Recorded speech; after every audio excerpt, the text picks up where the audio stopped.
I'm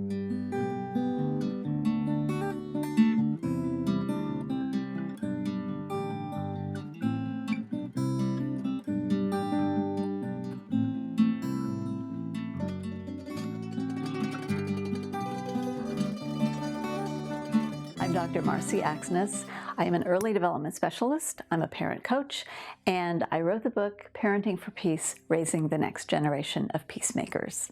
Basically what the book is about, the core idea of it is, if we really want to change the world, we need to raise a generation of peacemakers, a generation of people who are hardwired for peace, which means having the brain-based capacities of the peacemaker: empathy, imagination, social intelligence, trust. These are things that we're going to need to be very robust and vibrant in a cohort of people, a generation and then another generation, who have what it needs to innovate and be change makers.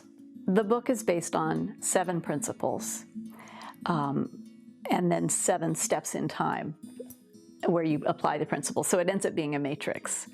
And it's really a step-by-step roadmap based in science, and mainly neuroscience. How do we grow a really healthy, vibrantly robust, fully potentiated brain? The 7 principles of the book spell out the acronym PARENTS. It helps parents and it helps me remember them. Presence, which is the master principle of them all, presence. And by presence, I mean being fully here, right now with all of you, your emotions, your thoughts, your actions. Awareness, and this is largely the book learning part of parenting, understanding what a child needs at each stage, where their brain development is, what they're capable of, and so forth. Rhythm, the deep need of the young child for sure, and that child within us though, that predictability, that consistency, the rhythmicity of a day, of a week, of a season. Rhythm, that each day has what I call tent poles of rhythm. The meal times, the bedtime, those are real tent poles, bath time. That they know what to expect each day. Oh, and what happens when you have a rhythmic life like this for a young child is it frees them to live in that dreamy space that childhood, that early childhood really is meant to be. Then E is for example. Example is the most potent form of teaching, and it's the way that we teach our children in the most powerful way.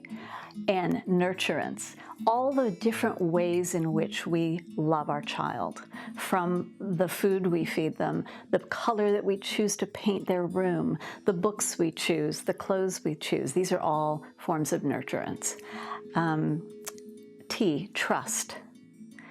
Trust is a huge one. In this era where the ultrasound during pregnancy, because we don't quite trust what's going on inside us and our own inner knowing, that morphs into the baby monitor, and that morphs into the child tracker with the phones now. I mean, the technology has really come in and undermined a bit of our own inner compass of trust. And so the more a parent can begin cultivating trust right at the beginning, before conception even, the better off they're going to be. And lastly, kind of wraps it up, presence is the king principle. I would say simplicity is the queen principle. Simplicity. The more we can simplify in daily life, in material life, in our relational life, in our technology life for sure, the more joy is available. A stick can be a king's scepter or a ship's prow for a child who has imagination. And the more we can have that rich imagination within a context of simplicity, the less we need to buy, the less we need to throw away. and the less burdened we end up feeling. Some parents pick up my book and they think, wow, that is really a fat book. That's really dense. There's a lot of pages there. And it's not meant to be a cover-to-cover read in a week. It's really meant to be a 15 or 20-year companion, because it begins with a chapter called Pro-Growth Choices. And it's how are we cultivating life within ourselves before we even think of conceiving a child? How are we preparing ourselves as a habitat for an incoming being to grow within us and then come out and be, you know, within our energy field, our emotional field as they grow up.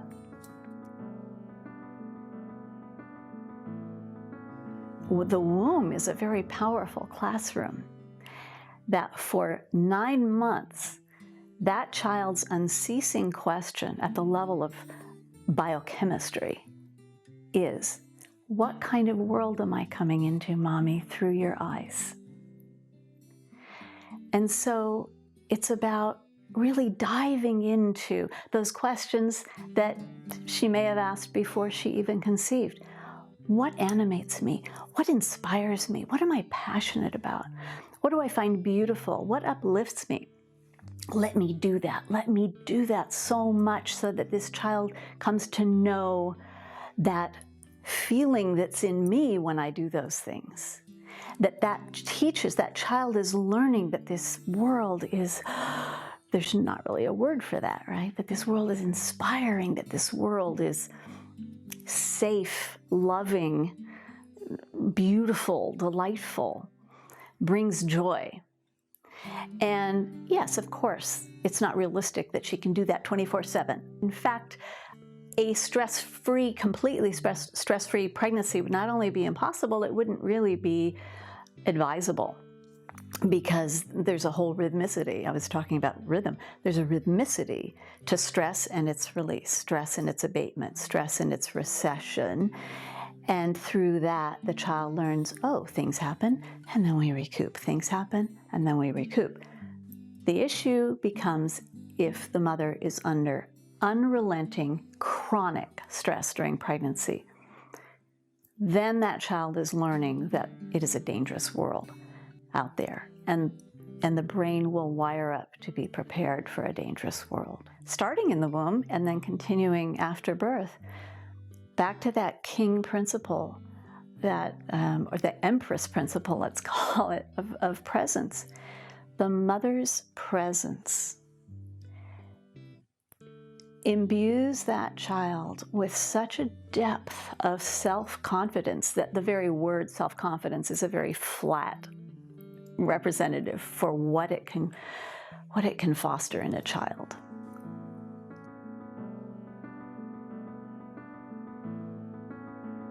John O'Donohue, the Catholic poet and scholar, he calls babies, and I would say the young child also, fresh from the eternal. And so I think this is a beautiful image for parents to hold of any child, but definitely of a child who seems like they might still have one limb still in the eternal. And so everything we can do to help that child land and situate comfortably in the body. One of the great needs of the young child is reverence, awe, and beauty. Because again, they are fairly fresh from the eternal. They are newly here from that spiritual realm. And when you're talking about a child of an artistic temperament or of a different vibration, what we're calling a higher vibration, this is even more true of them. They need us to remember that the sort of craven stridency of our world today may really just grate on them so deeply that the more we can soften that landing for them by having an attitude of reverence and awe and surrounding them with beauty. It's a pretty simple thing, but it's huge. what some of us in my field are understanding is, in a very practical way, I'm a very pragmatic person, as well as a spiritual person, you get the most bang for your buck, so to speak, when you put your attention, your focus, your consciousness into the very earliest stages, the very earliest moments, and you get decreasing amount of return as that time frame moves on. I think the most helpful thing we can do with any child, but certainly a child with any kind of special needs or different abilities, is to respect the needs of all young children. And by young child, I'm talking about up until the age of 7. There's a big shift in brain processing and brain circuitry, what comes online around age 7. It's the so-called age of reason. Rudolf Steiner, who developed the Waldorf education system, he taught that parents and teachers, it's their job with the child up until the age of 7 to help that child comfortably situate in the body, that is their primary job. So much in our present day life, we're asking young children to be prematurely adult. And this pulls them out of that dream, and this pisses them off, quite frankly, but they don't know why. Okay, so they don't like that. But when you're talking about a child who may be what we call an old soul, which these children that we're discussing a lot of times do have this essence of being an old soul, this whole thing could be more challenging because they seem so, I don't know, not childlike. And so we can be tempted to not treat them like children. And so this is where some awareness, that second principle, really comes in handy to understand that yes, they might be an old soul, spiritually speaking, but they are still physiologically, biologically, neurodevelopmentally, they are having an embodied human experience. And so we need to respect that and offer the most nurturing, secure ground within which they can experience that.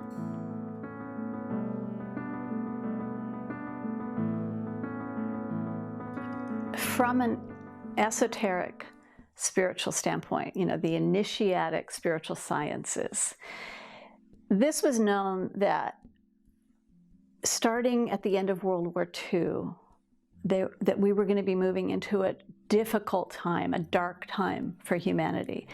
And then starting right around the 70s, there was going to be these different level of beings coming in.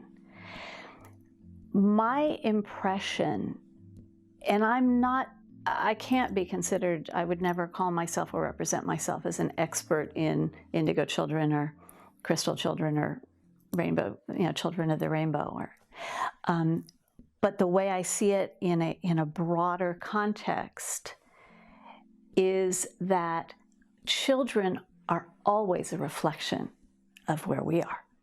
The children who come in are always going to be a mirror for us of where we are as a humanity. So if you look at the 70s, there was this massive change, upward shift in consciousness, civil rights movement, women's liberation, the anti-war movement. And so imagine just if you could just chart the vibration of humanity in general, certainly in the West, and then you transpose that to the next couple generations who are being born, of course you're going to see this sort of, for lack of a better word, an up-leveling of consciousness, of vibration. So I would just say that one of the great spiritual teachers in the area of esoteric spirituality, initiatic science, Omram Mikhail Ivanov, he was a Bulgarian teacher. He said, if you want to know who you are, have a child.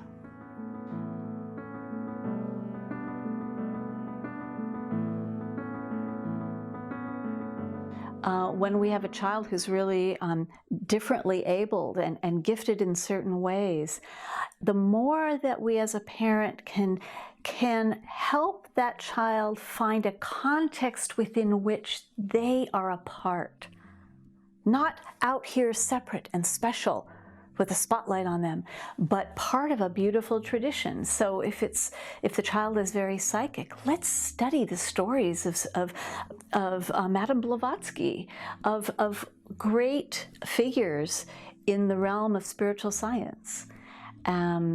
Or, if a child is learning disabled in any way, study Einstein.